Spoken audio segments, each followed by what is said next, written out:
Kamusta mga ka-ride? For today's video nga, may na-discover na naman tayong Korean street food. At hindi nga sa Korea to mga ka-ride, no? Kasi wala pa nga tayong pampunta dun. Dito lang nga ito sa may market days, Kalentong. So tara, tikman na natin! At kung nai-crave ka nga sa mga Korean street food mga ka-ride, eh saktong-sakto itong video para sa'yo. Kaya panoorin mo at tapusin mo ang video na ito. Sa tagal-tagal ko kumakain ng mga Korean street food mga ka-ride, eh hindi ko pa rin kabisado yung kanilang mga pangalan. Pero alam ko, masarap talaga. At talagang pipilahan at talagang babalik-balikan nyo.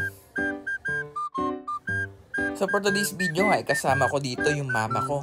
Sabay namin tinikman kasi Korean street lover food din siya. So ang judge niya, masarap naman daw talaga. Take note mga ka-ride, no? Eh yung mama ko, napakaselan yan. Kaya pag di masarap yung pagkain, talagang sinasabi niya. Eh dito sa kinainan naming street food sa may marketplace, eh talagang natuwa siya. Medyo nabitin pa nga siya, kaya napabili pa kami ng marami. Nakakabilib pa dito mga ka-ride, eh talagang affordable yung price ng kanilang mga street food. So hindi ka talaga masasaktan sa presyo, pero matutuwa ka sa lasa. Ayun yung describe ko sa kanya.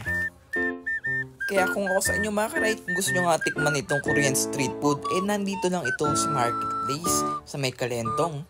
Sa labas lang yung pwesto nila, stall lang.